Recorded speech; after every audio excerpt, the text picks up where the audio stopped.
예, 안녕하십니까. 선진통일당 문정림 의원입니다.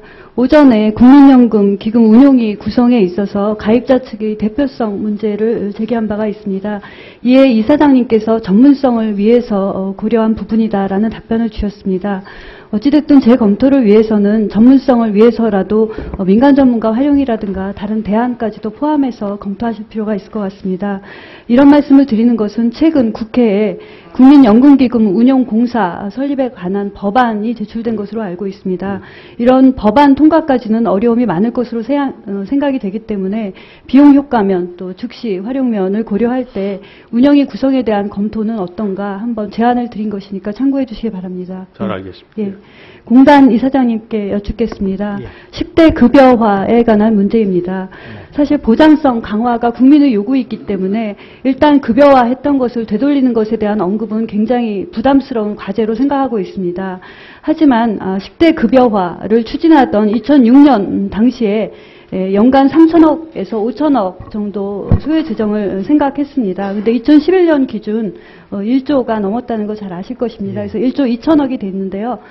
예상했던 때보다 뭐 여러 가지 요인이 있겠지만은 대략 많게는 4배, 적게는 2.5배까지 올랐습니다. 그래서 결국은 건보 재정의 어려움으로 다가왔다. 또 작년부터 최근까지 복지부 산하 보건의료 미래기획위원회에서도 건보 재정에서의 10대 급여화 문제를 재검토해야 된다. 이런 의견이 있었던 것으로 알고 있습니다. 그런데 복지부, 공단, 심평원 어느 쪽에서도 이런 문제를 꺼내기를 굉장히 불편해하는 것 같습니다.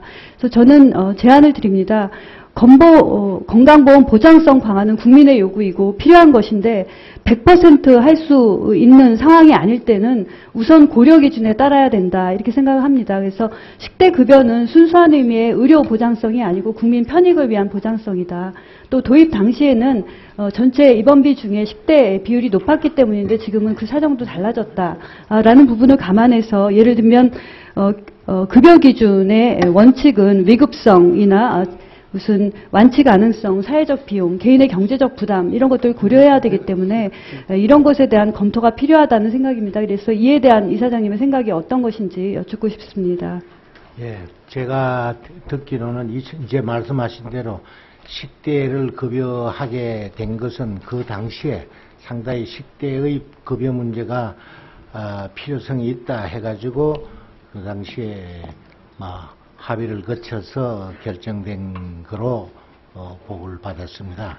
그런데 이제 말씀하신 대로 그 이후에 보장성 문제가 떨어지고 있어서 의료적 부분부터 해야 되지 않느냐 하는 논의가 있는 것도 사실입니다. 그래서 이러한 부분은 우선 급여의 기준을 정해야 되는 부분이 돼서 네. 이런 부분은 이제 말씀하신 대로 심평원 등과 보건복지부와 그 논의 과정을 좀 거쳐봐야 좀 되겠습니다. 예, 잘 알겠습니다. 예. 예. 심평원장님께 건의드리겠습니다. 네. 지금 질의 답변 시간이 1분 30초인데요. 1분만 추가로 주시면 네, 감사하겠습니다. 네. 예, 고맙습니다. 네. 질의는 위암 등 수술 사망률 평가를 지난 5월 22일 네. 공개하셨죠. 네. 예, 국민의 알 권리, 국민의 선택권 매우 중요하다고 생각이 됩니다. 환자와 보호자 모두에게 중요한 문제입니다. 그런 차원에서 이목희 의원께서 그분이 존중되어야 한다는 것에 절대적으로 동의합니다. 근데 저는 현장에서 많은 것을 느꼈습니다. 국민의 알 권리, 국민의 선택권이 중요한데 그러기 위해서는 국민에게 정확한 정보를 알려야 된다. 또 정확하게 선택할 수 있어야 한다. 정보가 불완전할 때는 정보의 한계점을 같이 설명해 줘야 된다. 그래야지만 해석에 문제가 없다. 혼란에 문제가 없다. 라는 부분을 말씀드리고 싶습니다. 그러한 차원에서 질의드리겠습니다. 2012년 5월 22일 심평원이 위암, 대장암, 간암 수술을 실시한 의료기관을 대상으로 수술 사망률을 평가했습니다. 그 결과 1등급과 2등급으로 분류를 했습니다. 그래서 2등급으로 평가된 기관이 1등급으로 평가된 기관보다 예를 들면 위암 수술에 있어서 수술 사망률이 예측 사망률보다 높았다는 기준으로 2등급으로 분류가 됐습니다. 서울의 모 병원입니다. 세계적으로 가장 권위자가 있으신 분이고 수술 건수도 가장 많은 실적이 좋은 병원이 2등급에 들었습니다. 이런 평가에 대해서 이 등급에 따라서 수술을 잘하는 병원, 못하는 병원 이렇게 기준을 세워서 환자에게 정확한 정보를 전달할 수 있다고 생각합니다.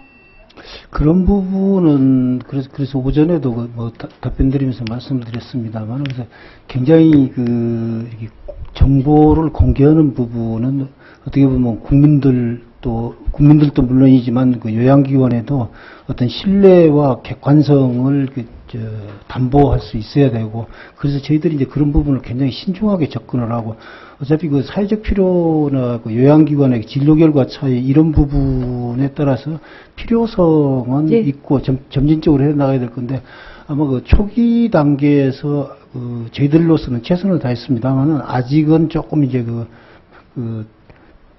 다소 이제 개선해야 예. 될 그런 문제들이 예, 예. 좀 더 있으리라고 부탁드립니다. 생각을 하고, 예. 신중하게 이렇게 접근을 하도록 예, 하겠습니다. 예. 정보 제공을 할 때는 정확한 정보를 제공하고 신중하게 하고 또 결과에 제한점이 있을 때는 제한점을 반드시 잘 설명해야 된다고 봅니다. 그래서 예, 그렇게. 사망률 공개에 있어도 중증 보존율이 완벽하지 않았다. 또 장기 생존율은 공개되지 않았다. 이런 부분을 분명히 밝혔어야 된다라는 부분을 강조하고 싶습니다. 점진적으로 그런 부분까지도 이제 보완을 해가지고 특히 이제 신뢰라 그럴까요? 객관성 이런 부분이 담보가 되지 않으면 이 정책을 끌고 나가기가 좀 어려울 거다라고 생각하고, 그런 부분에 저희들이 최선을 다하도록 하겠습니다.